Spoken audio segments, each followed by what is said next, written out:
Hai teman-teman semuanya, selamat siang, selamat berjumpa lagi di live Cicat Flip English Pare.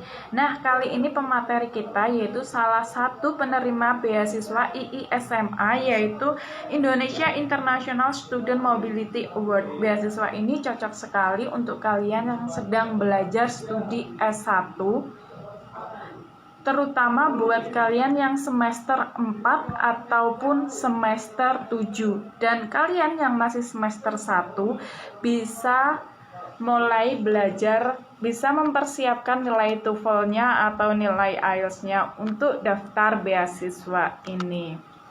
Nah, sambil menunggu Miss Lulu join sama kita, saya ingin memberikan sedikit informasi untuk kalian semuanya bahwa kelas online di Flip English Pare yaitu akan berjalan mulai besok Senin, dan untuk kelas offline-nya akan berjalan mulai tanggal 10 untuk periode pertama dan tanggal 25 untuk periode kedua. Jadi teman-teman semuanya yang kemarin belum sempat join di Flip English School, kalian bisa join mulai sekarang juga. Caranya gampang banget teman-teman, kalian bisa langsung hubungi salah satu admin kami ataupun kalian juga kunjungi website kami. Untuk website kami dan nomor admin kami ada di highlight Instagram kami. Dan ini berhubung Miss Haba sudah join sama kita, saya invite dulu ya teman-teman.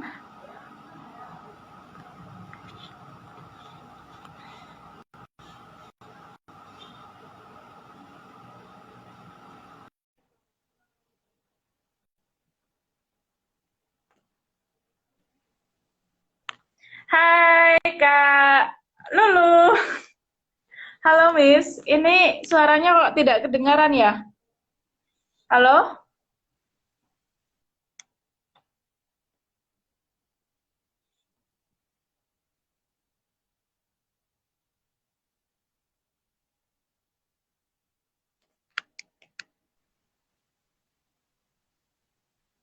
Tidak ada suaranya sama sekali ya Miss ya? Apakah ini punya saya yang bermasalah atau punyanya Miss Lulu nih yang bermasalah?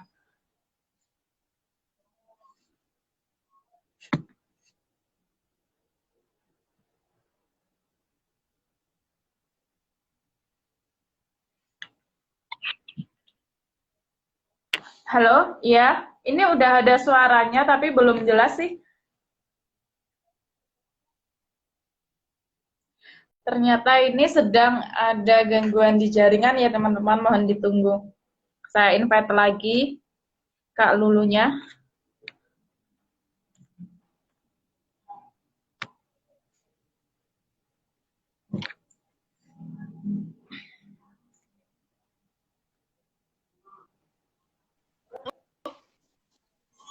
Halo. Halo, udah ada? Sudah ada. Oke. Udah jelas ya Kak Lulu? Tip, tip. Oke, Miss. Oke. Ini saya panggilnya Miss Lulu apa Miss Haba nih? Dulu aja, Miss. Oke. Oke, jadi teman-teman, oke, maaf ya Miss tadi ada teman-teman. Oke, jadi teman-teman ini adalah Miss Lulu, dia adalah seorang penerima beasiswa IISMA ya Miss ya? Gimana Iya, sih Miss? buat gampangnya bilang Iisma aja, Iisma. Jadi dia ini penerima beasiswa IISMA di UK, Jadi teman-teman nanti kalau mau bertanya-tanya ke Miss Lulu, kalian bisa langsung tanya melalui kolom komentar di bawah ini. Dan apa kabar nih Miss Lulu? Baik, Miss. Di sini masih pagi, tapi jam 7 paginya sini mataharinya belum terbit, jadi ya lumayan perlu adapting. Gimana kabarnya, Miss? Alhamdulillah sehat. Jadi sekarang Miss Lulu posisinya lagi di UK ya? Iya, saya lagi di UK, tapi particularly kan University of Glasgow itu dia di Scotland, jadi aku di Scotland. Oke, di Skotlandia. Nah, dari tadi kan Miss Lulu belum memperkenalkan diri ke teman-teman Flippers yang ada di rumah, dan sekarang waktunya Miss Lulu untuk memperkenalkan diri ke teman-teman Flippers atau teman-teman online kita agar lebih akrab aja sama mereka. Silahkan Miss Lulu. Halo teman-teman semuanya, I see several of my friends joining also here. Hai teman-teman, nama aku Lulu, nama lengkap Nurul Habaib Al-Mukarramah. Aku adalah mahasiswa semester 5 di Fakultas Hukum Universitas Hasanuddin. I'm 19 and yeah, as you know, I'm a awardee of ISMA Kampus Merdeka, and apalagi ya, aku di sini belajar di School of Social and Political Science and School of Humanities. Jadi agak tidak nyambung sebenarnya dengan jurusanku di home university, but karena ISMA seperti itu, jadi ya just endure it. Itu mungkin perkenalan singkatku. Oke. Nah, ini kan tema kita yaitu sukses raih beasiswa IISMA di University Glasgow pada usia muda. Mungkin Kak Lulu bisa jelasin nih, kenapa Kak Lulu memilih beasiswa di negara UK, dan boleh spill juga dong kampusnya di sana itu seperti apa sih? Oh, jadi alasan kenapa aku memilih United Kingdom itu adalah satu, sebenarnya waktu aku awal mau daftar IISMA itu kan kita dikasih list universities yang mau dituju, dan kemudian aku belum memikirkan region, begitu aku nggak memikirkan regionnya, cuma aku memikirkan apanya coursesnya, dan kebetulan courses yang aku cari itu hampir semua yang aku cari itu ada di University of Glasgow, yang mana University of Glasgow ini ada di Scotland dan Scotland ada di UK. Jadi I mean like it's kind of a coincidence, but aku suka dengan belajar di UK dan atmosfernya sangat menyenangkan. Terus apa lagi ya? Spill kampus. Kalau spill kampus, ini aku lagi pakai hoodie kampus. This is it, University of Glasgow. Jadi University of Glasgow itu adalah salah satu kampus yang termasuk top 100 universities based on QS ranking. Pada tahun ini, I'm not sure is it tahun ini atau tahun lalu, University of Glasgow juga mendapatkan Best University berdasarkan Times Higher Ranking. Dan kemudian kalau dibilang fakultas hukum, karena selinear dengan jurusanku, fakultas hukum di sini itu nomor 1 di Scotland, nomor 2 di UK. Dan University of Glasgow itu termasuk dari salah satu university yang di lingkaran Russell Group. Jadi dia masuk salah satu prestigious university. Yeah, that's the thing that I can spill. Oh iya, dan bangunannya itu, kalau bangunannya kalian kalau misalnya nyari kampus yang mirip-mirip Hogwarts gitu, yang kayak mirip-mirip Harry Potter, nah University of Glasgow itu kampus Hogwarts sih. Kalau kalian mau lihat gimana kampusnya, just take a look at my YouTube video, aku udah bikin university tour. Oke, jadi nanti teman-teman kalau kalian ingin melihat kampusnya seperti apa, kalian bisa langsung kunjungi ke YouTube-nya Miss Lulu ya, karena di sana udah ada review kampus di sana ya Miss ya. Yes. Wah, keren banget Miss Lulu. Nah, perasaannya gimana sih Miss Lulu saat keterima beasiswa di sana itu? Satu, pastinya unbelievable sih. Maksudnya kayak pertama tuh aku gak percaya sama in terms of like I'm capable to do this. Karena aku pada saat itu ya tidak berharap-harap amat lulus, karena I've ever failed, aku udah pernah gagal, dan karena itulah aku jadi agak-agak skeptis sama kemampuan diriku sendiri. Tapi tiba-tiba pas tahu lulus, lulus. So I was like, that proves that I am still capable, although that I ever fail, but that doesn't mean that I am not capable to enter any kind of scholarship yang relevan dengan student exchange, no, not student exchange. ISMA itu mobility award. Dan kalau senang, pastinya senang, deg-degan pastinya iya, karena ini pertama kali aku sekolah, yang betul-betul sekolah dan tinggal di beberapa lama di luar negeri. Dan ini 12.000 kilometer away from Indonesia. Jadi, new experience, fun, but yeah, cannot be explained with only one words, I think. Oke. Nah, ini untuk mempersiapkan beasiswa IISMA ini, Miss Lulu sudah mempersiapkannya ini dari kapan? Oke, pada saat itu, IISMA ini kan, aku kan ini masuk ISMA batch pertama, jadi ini angkatan pertama di angkatanku.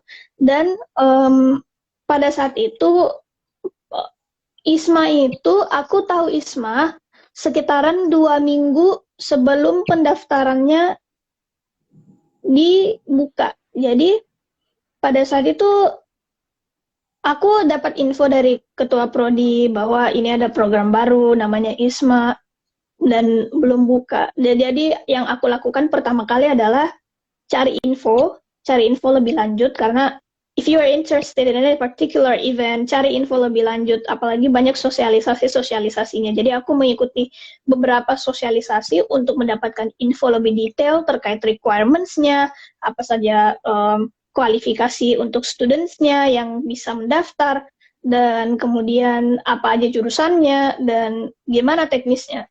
Terus setelah aku mendapatkan info-info tersebut, aku mulai mempersiapkan dokumen-dokumen yang dibutuhkan, seperti nomination letter dari kampus asal, English proficiency test, yang pada saat itu karena aku pada saat itu belum punya TOEFL certificate or any kind of IELTS certificate, walaupun aku punya, tapi itu it's only key English test from Cambridge.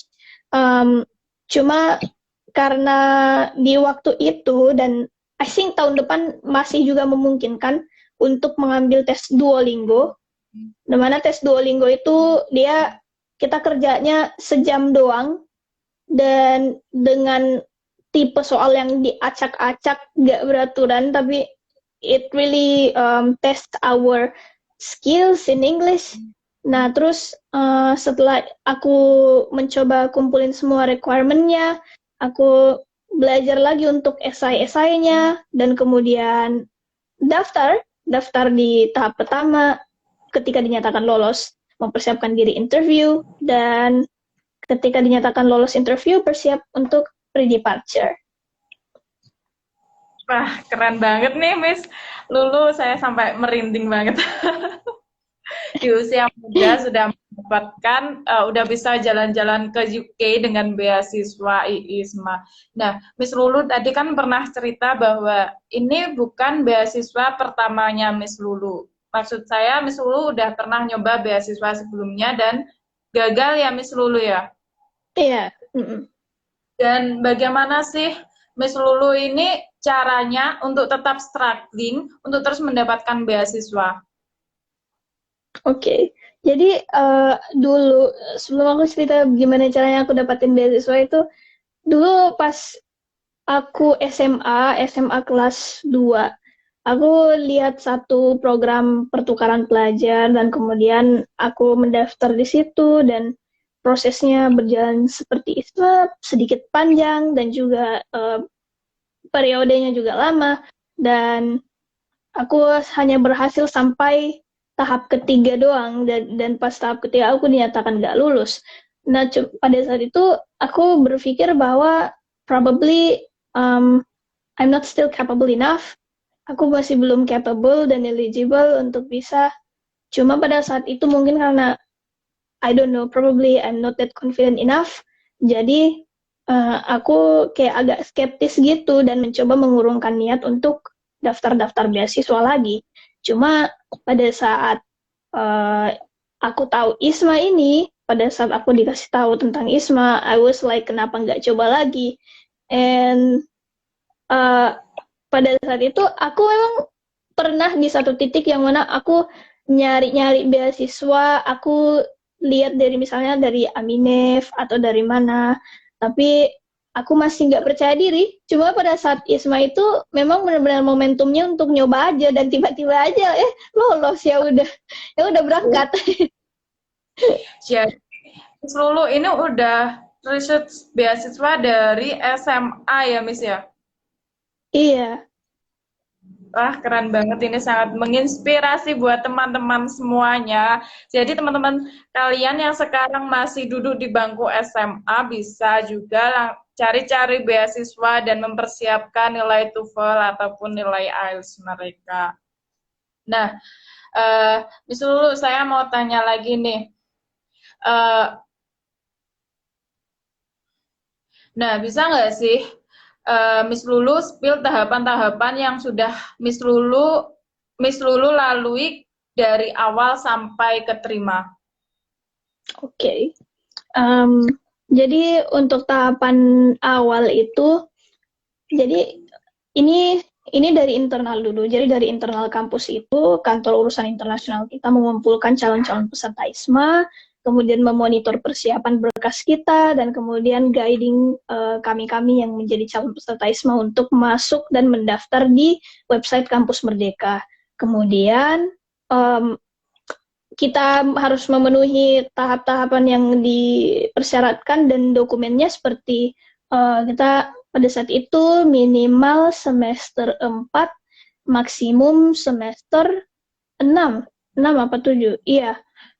Karena tahun depan itu 2022 persyaratannya I don't know is it changing or what, tapi intinya persyaratan tahun depan itu minimum semester 4, maksimal semester 6. Ya, berdasarkan sosialisasi Kemendikbud di 2 Desember kemarin.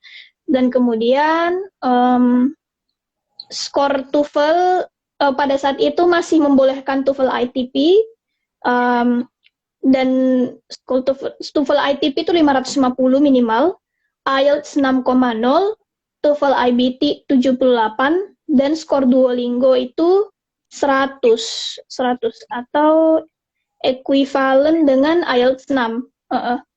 Karena pada saat itu aku belum punya sertifikat TOEFL dan IELTS, kemudian aku mencari jadwal tes dan kemudian tidak ada lagi karena mepet, jadi aku mengambil jalan tercepat yaitu Duolingo.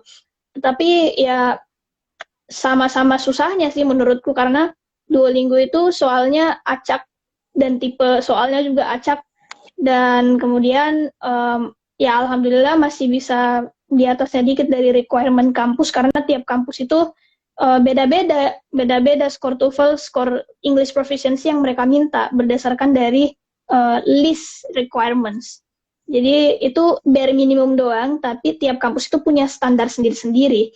Nah, kemudian setelah kita mempunyai 2 itu, kita diminta transkrip nilai dengan IPK minimal 3, yang dibuktikan dengan transkrip akademik terbaru, dan kemudian nomination letter atau surat rekomendasi dari kampus asal.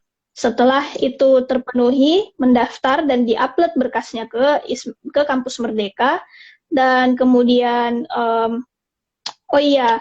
nanti sebelum kita mendaftar juga itu kita dikasih dokumen isinya list kampus dan courses yang ditawarkan serta requirements masing-masing kampus yang spesifik. Kita diminta memilih satu saja yang kita mau, dan kemudian kita isi di Kampus Merdeka pilihan kampusnya apa dan coursesnya apa. Nah, setelah itu kita juga diminta menjawab 4 pertanyaan esai, di mana masing-masing esai itu 200 kata maksimum. Jadi in total Halo. ya 800 kata gitu. Halo? Kedengaran? Iya, tadi sempat putus-putus ya, Miss. Oh ya, sampai di mana tadi yang putus-putus? Sampai 4 memilih negara. Oke, ya.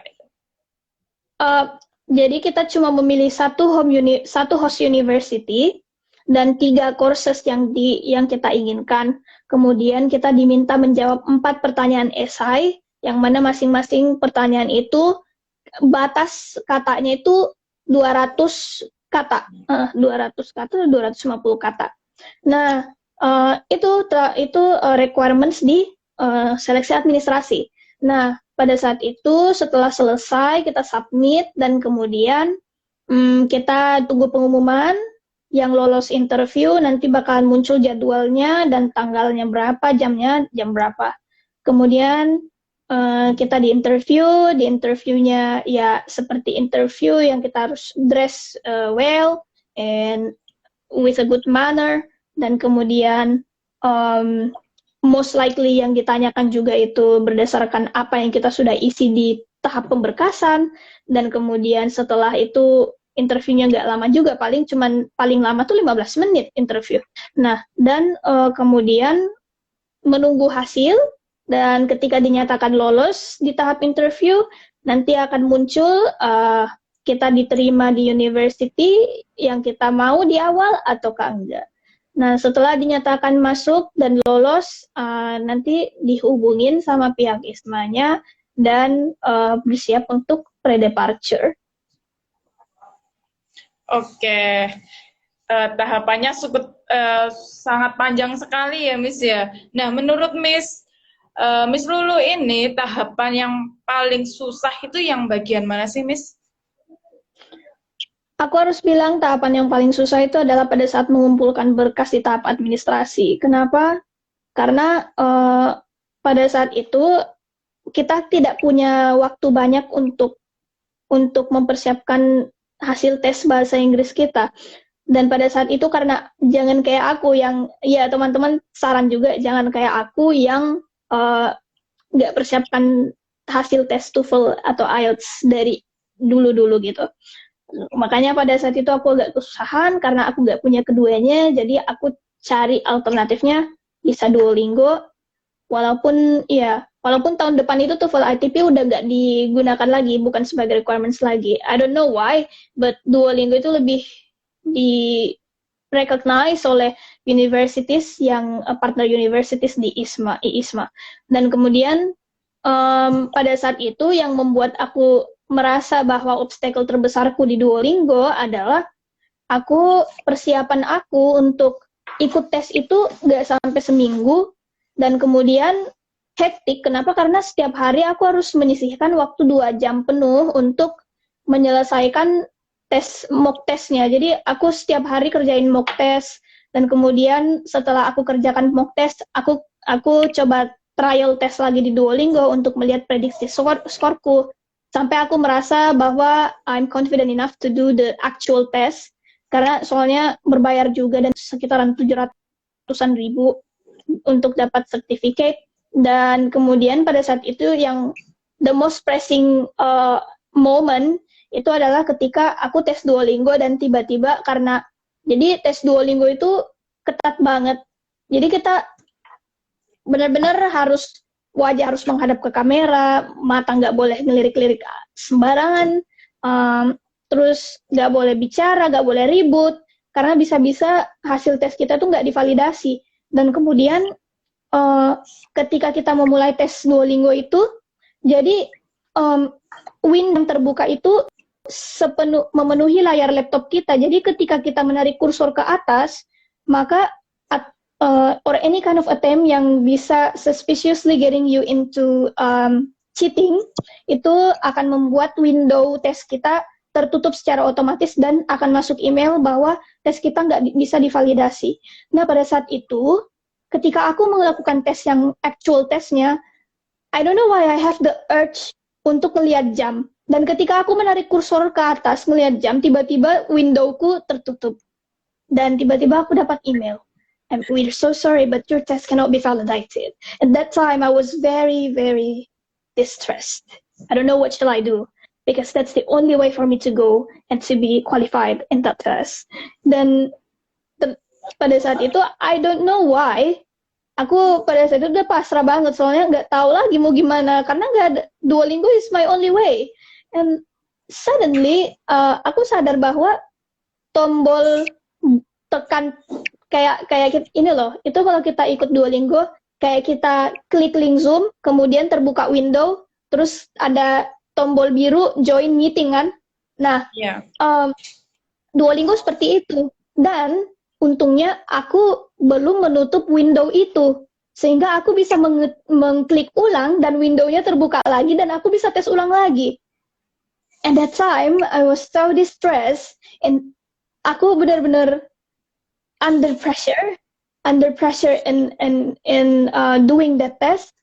Aku menyelesaikan itu dalam 1 jam, karena memang 1 jam waktu yang dikasih, dan I just do the thing that I can. But finally, walaupun tes yang pertama itu tidak bisa divalidate, ternyata aku dapat email bahwa it can be validated and I got my certificate.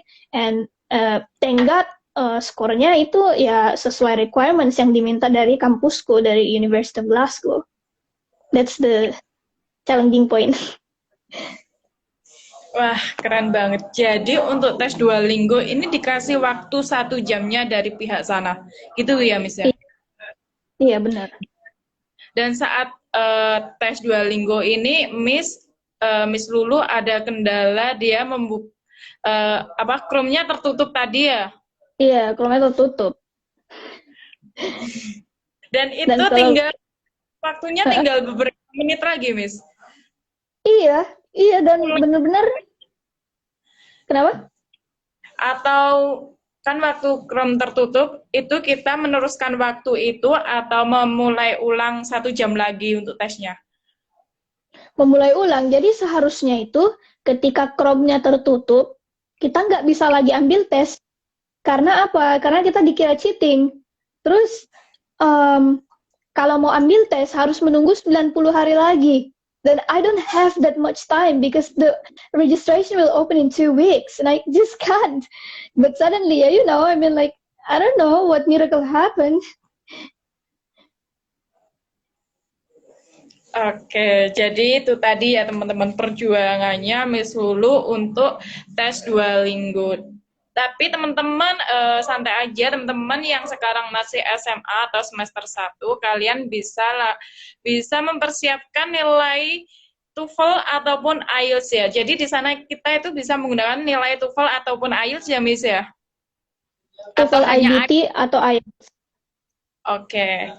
Dan untuk minimal skornya berapa, Miss? 500.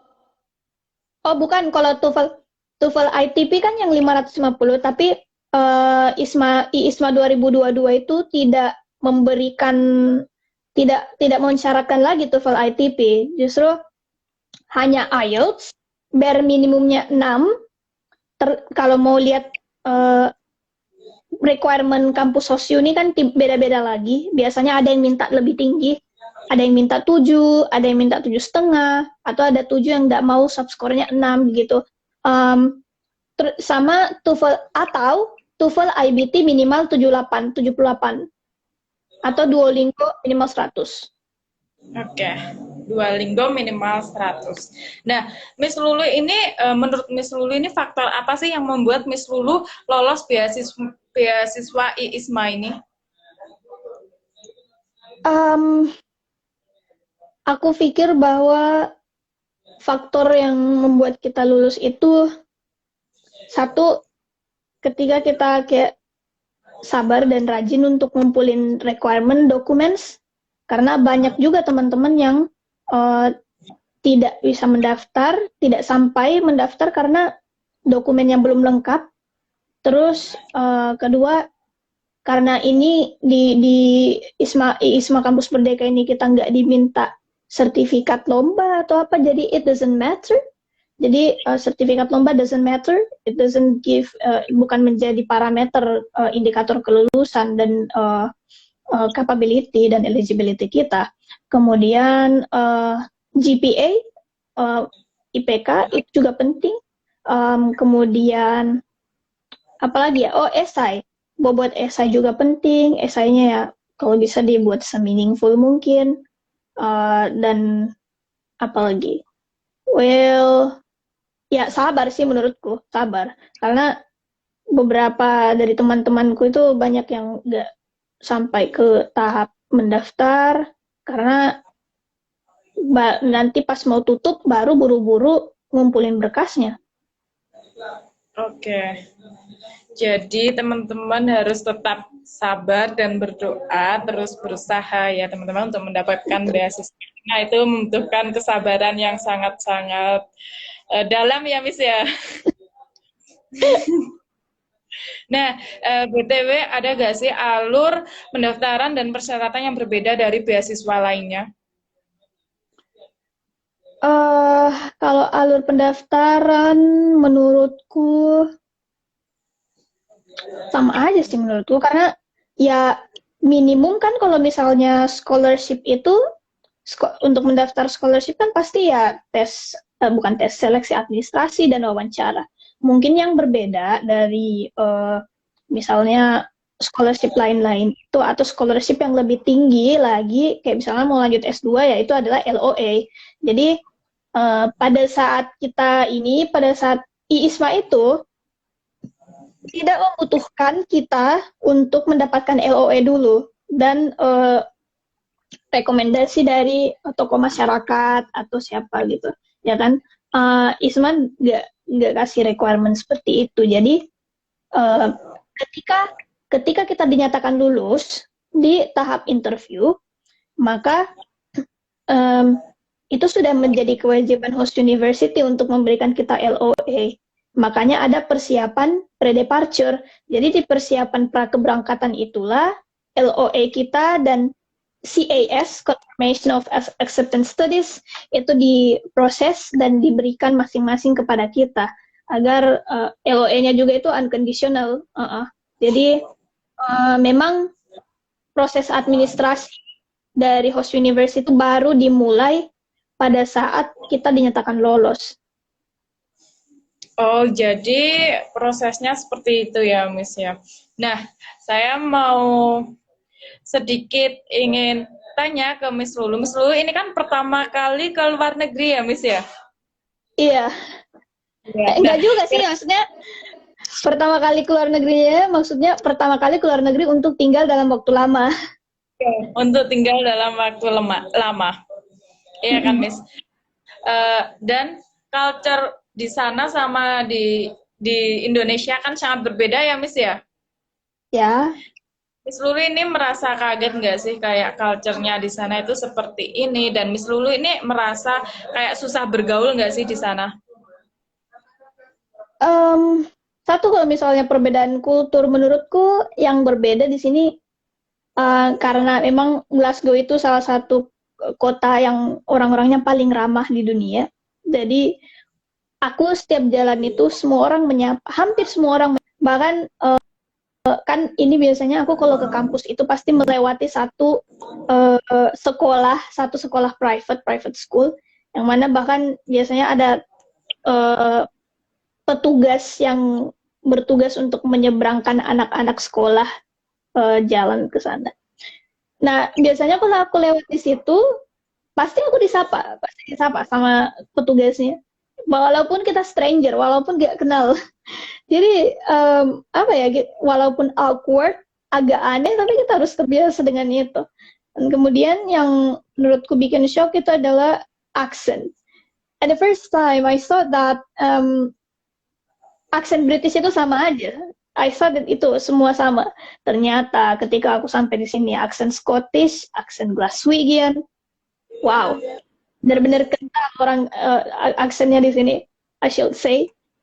Dan mereka kadang ini juga bilang juga kayak kalau kamu nggak paham nggak apa-apa, kita aja di sini orang asli sini susah ngomong bahasa Inggris.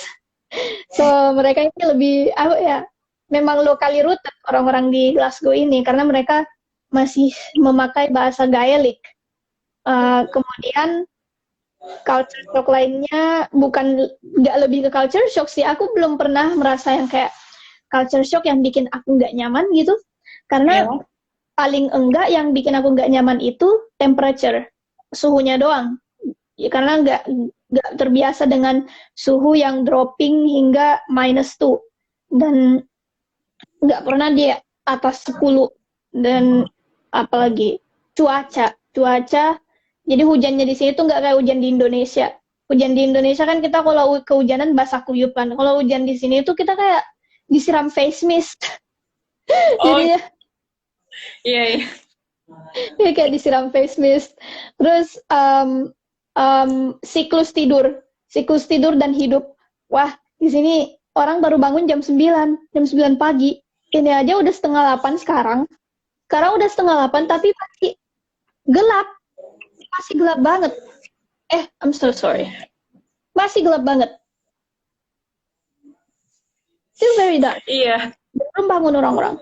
Dan ya itu sih menurutku beberapa shock, tapi ya I think it's fun dan tidak membuatku tidak nyaman tinggal di sini. Nah, biasanya Miss Lulu ini kalau berangkat kuliah ini jam berapa sih? Aku biasanya kalau misalnya ada kelas, kan kelasku jarang-jarang sih, kelasku itu yang paling pagi jam 9.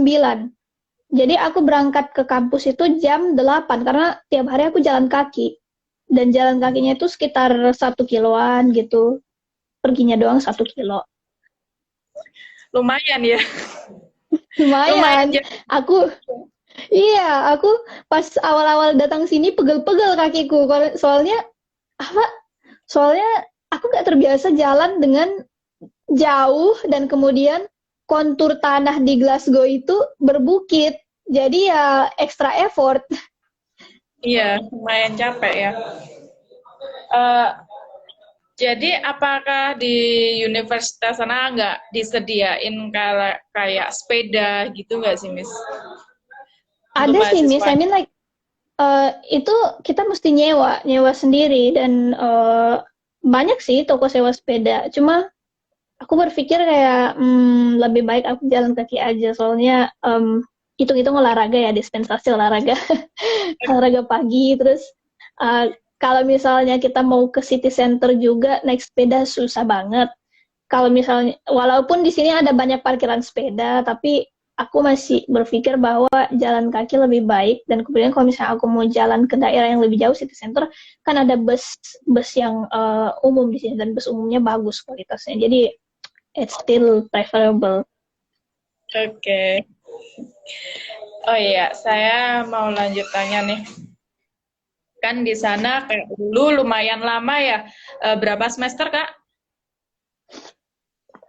Jadi program IISMA itu 1 semester doang. Oh, cuma 1 semester doang. Berarti kan lumayan lama ya di sana. Dan kalau homesick kira-kira apa sih yang dilakukan Kak Lulu ini? Lovely. Um, Gimana ya? Aku sebenarnya mungkin antar tiap generasi itu yang pernah belajar di luar negeri itu beda-beda experience homesicknya. Kenapa? Karena keterbatasan teknologi menurutku kan. Aku merasa terbantu dengan teknologi saat ini karena video call itu bisa gampang banget. Kita tinggal pencet call, udah lihat muka keluarga. Tapi selama ini aku nggak pernah merasa yang benar-benar sampai kayak rindu orang tua atau rindu keluarga yang aku sampai mau pulang gitu. No, I still didn't feel that karena aku merasa enjoy dengan kampusku, aku merasa enjoy dengan surroundingsku. Jadi hal-hal homesick itu benar-benar terdistract dan jauh dari kekhawatiranku. Mungkin juga karena ya orang tua juga sering video callan, seminggu paling ya 4-5 kali gitu kan, very rutin. Jadi Iya. apa ya, aku bisa bilang bahwa rasa-rasa homesick itu jauh menurutku dari pikiranku. In case, itu pun kalau misalnya in case aku homesick ya tinggal telepon aja gitu. Ya, benar. Dan kalau misalnya dibilang rasa ingin pulang, I think ya balik lagi nanya ke diri kita, you have to finish what you have started. Jadi nggak bisa kita pulang karena homesick doang. Oh iya, saya mau tanya nih. Di sana kan kebanyakan non-Muslim ya, Miss ya? Ya, Dan Miss Lulu ini di sana ini untuk mencari makanan halal susah nggak sih? Atau masak sendiri? iya, aku masak sendiri, jadi belanja grocery sendiri, masak sendiri. Di sini menurutku sangat-sangat fasilitatif dengan beberapa dietary, karena halal juga kan itu dietary, salah satu dietary. Seperti kosher, halal, vegetarian, dan such, dan vegan. mereka sangat fasilitatif karena di sini halal, toko kayak pasar halal, bukan pasar sih, kayak toko yang menyediakan bahan-bahan makanan halal itu banyak. Dan jadi kita nggak perlu was-was gitu kalau misalnya kita mau nyari kayak daging atau uh, bahan-bahan makanan.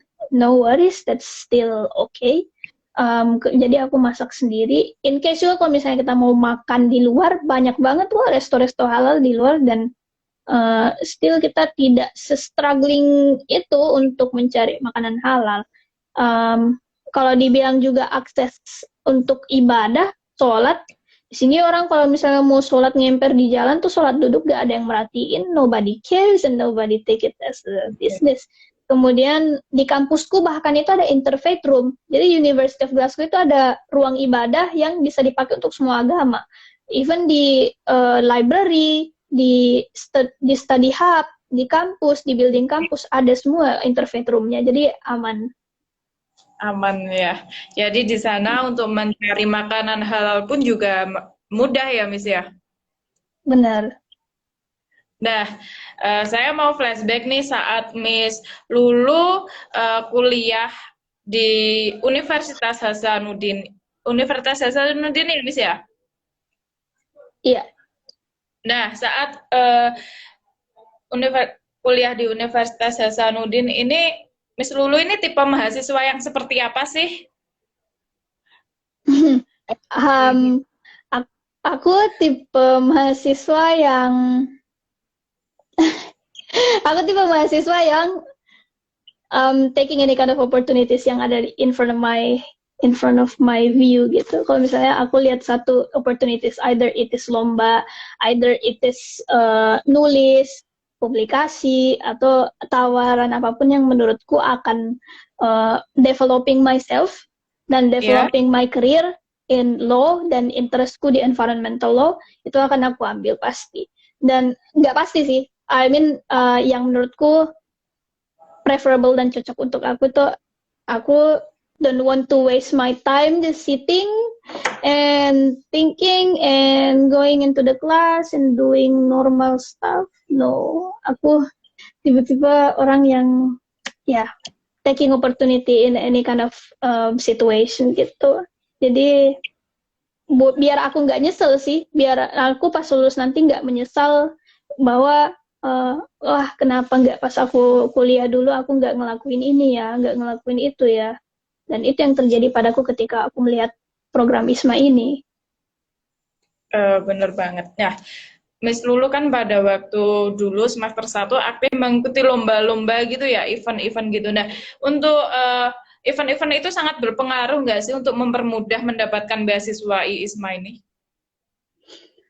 Aku bisa bilang bahwa event-event dan juga kegiatan yang aku ikuti selama aku kuliah 4 semester di Universitas Hasanuddin itu membantu aku untuk mempersiapkan diri dalam ISMA, tapi itu bukan secara direct, tidak secara langsung.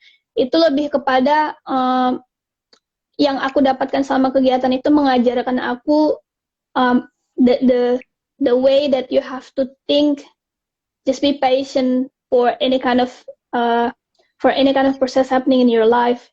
Jadi kayak lebih ke personal development agar aku lebih siap untuk ikut program ISMA. Jadi kayak misalnya setiap aku lomba itu atau setiap aku mengikuti kegiatan biasanya ada yang mensyaratkan wawancara. Jadi skill wawancara dilatih dari sedini mungkin. Kesabaran untuk mengumpulkan berkas dilatih dari awal-awal, dan kemudian facing any kind of academic obstacles itu duluan kita rasakan. Jadi sehingga ketika kita mengikuti program-program yang jauh lebih tough dan lebih hard, kita jadi lebih siap secara physically and mentally. I think itu yang menurutku berkontribusi untuk bisa lulus ISMA. Oke.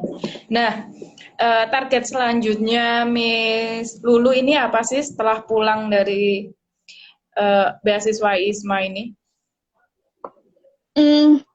Target aku, satu, ketika aku pulang selesaikan skripsi.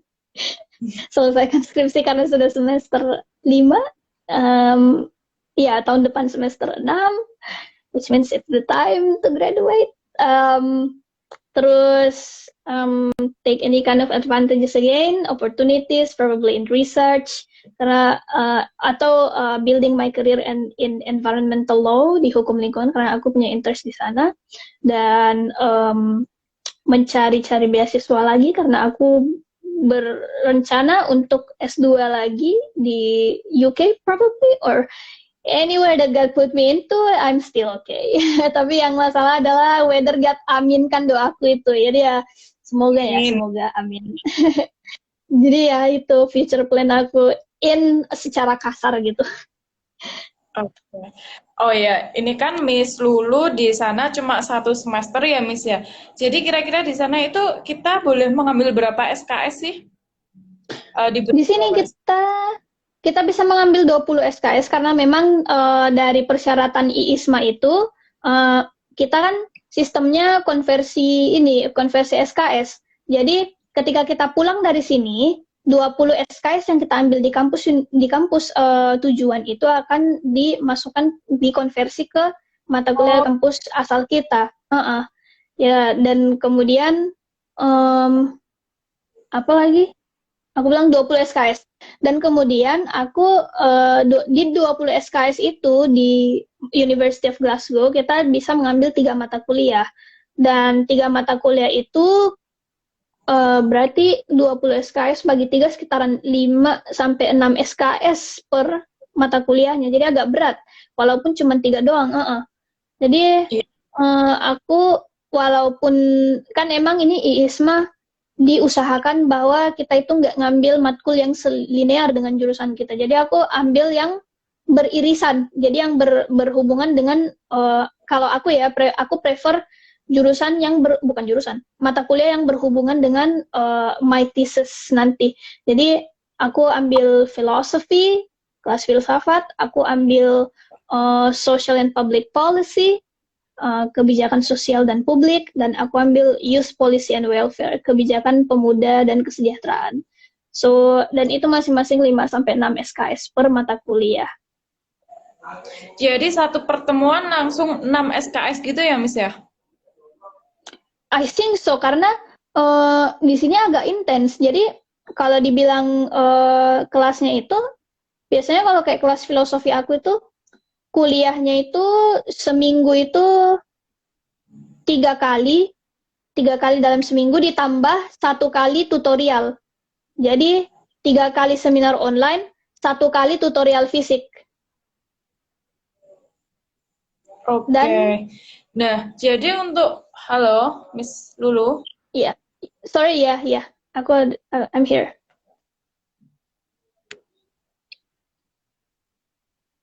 Halo? Halo, udah. Ya, kedengaran. Oh iya, kedengaran. Jadi apa tadi, Miss? Maaf, terpotong. Oh, sorry. Enggak, dan di 3 kali seminar online itu masing-masing sejam, dan tutorialnya itu yang satu, yang physically itu 3 jam. 3 jam? 3 jam, Miss? Iya. Lumayan lama ya, Miss ya. Dan di sana itu untuk satu kelasnya itu berapa siswa sih, Miss? Apakah seperti tergantung. Jadi kalau seminar yang online kan itu biasanya ada 40 orang sampai 50 karena seminar online, tapi pada saat tutorial yang fisik kita dibagi grup. Jadi di grup aku itu, di kelasku itu ada sekitar 10 orang per kelas. Jadi 10 orang per tutor begitu. Not sure tapi 10 itu bukan exact number, probably 12 atau 13 seingatku. Jadi lebih kecil pada saat tutorial. Oke, jadi gitu ya teman-teman. Di sana itu kalau kelas seminarnya 50 orang ya, Miss ya? Iya. Online-nya. Nah, untuk kelas apa tadi yang dibagi 2, Miss? Tutorial. materialnya dibagi dua. Untuk dibagi dua berarti satu kelas 25 orang gitu, Tamis? Atau Enggak, bagaimana? dibagi grup kecil. Jadi paling banyak tuh biasanya 12-13 orang per kelas. Oh, oh, jadi gitu ya teman-teman. Nah, ini saya mau lanjutin pertanyaan saya ya, Miss ya. Motivasi terbesar dari Miss Lulu apa sih dalam hidup ini? Motivasi terbesar. Hmm, walaupun kita nggak punya kewajiban untuk di aku ya, in my humble opinion, we don't have that obligation to make our parents happy. Kita nggak punya kewajiban, tetapi menurutku it will be a great pleasure for me kalau misalnya orang tua aku bahagia karena aku bisa meraih apa yang aku inginkan gitu. Dan menurutku um, cara aku menikmati hidupku itu adalah dengan exploring any kind of opportunities yang ada, sehingga I will not stop to run. Aku bakalan terus lari untuk ngejar mimpi aku, even though at some point aku bakalan reach it, but still yang terpenting dari aku itu like to reach my big dream is to contribute more meaningful stories and meaningful activities that is impactful to society. Jadi itu yang menjadi motivasi besar aku untuk terus belajar dan terus mencoba dan terus exploring opportunities. Keren banget Miss Lulu ini. Nah, terakhir ya Miss ya, pesan untuk pejuang beasiswa yang sekarang lagi nonton nih. Oke, jadi pesan untuk pejuang beasiswa, jadi nanti pada saat setelah ini aku akan tetap menjadi pejuang beasiswa lagi karena aku akan coba S2 lagi, tapi probably because I'm currently entering a scholarship, so I just want to say that sabar, telaten, dan yakin sama capability of ourselves in case kita nggak keterima atau in case any kind of things happening tidak sesuai dengan our scenario, just trust yourself, karena kalau misalnya rezeki kita dan kalau misalnya itu adalah memang our takdir kita ya, the we will find our own path untuk bisa sampai ke situ. Dan jangan bandingkan diri kita dengan orang lain karena proses kita beda-beda. So, just trust yourself. Iya, benar banget. Jadi jangan bandingkan hidup kita dengan orang lain. Sebentar ya, Miss ya. Karena saya tadi ada membaca sedikit pertanyaan nih untuk Miss Lulu dari komentar teman-teman. Jadi ini ada yang tanya, namanya Hardi Jurni, Kak, orang seperti apa yang dicari beasiswa ISMA? Silahkan ditanya, Miss. Silahkan dijawab, Miss. Orang seperti apa yang dicari beasiswa ISMA? Oh my God. Apa ya? Menurutku orang yang dicari sama beasiswa ISMA itu adalah orang-orang yang mau belajar, terus mau belajar, mau experience new culture, orang yang mau develop networking, orang yang tidak pernah menutup diri untuk berjejaring, orang yang tidak mau berhenti untuk developing kompetensi mereka, dan orang yang mau adapting dengan any kind of situation. Kayak sekarang walaupun kita di tengah-tengah uncertainties, kita di tengah ketidakpastian pandemi, bahkan aku dulu masih agak skeptis akan berangkat karena aku berpikir bahwa Indonesia pada saat aku belum berangkat itu masih masuk dalam red list di Government of United Kingdom. Tapi pada akhirnya dengan kita menerima kenyataan, accepting the truth, dan juga adapting with the current situation, pada akhirnya kita bisa berangkat kok. So I think itu sih, adaptable, mau experience new culture, mau develop networking, dan mau develop competency. Oke, jadi itu tadi ya, untuk tadi yang tanya udah dijawab sama Miss Lulu nih. Dan ini ada pertanyaan lagi dari teman-teman yang ada di rumah, yaitu Fir.Nando Amrinlana. Miss Lulu mohon izin bertanya, beasiswa CWMUN itu recommended nggak sih, Miss? Yang mana yang lebih baik, Miss, di Abu Dhabi or New York City? Ini I haven't heard about that scholarship actually. Aku belum bisa ngasih jawaban karena aku belum tahu scholarshipnya itu.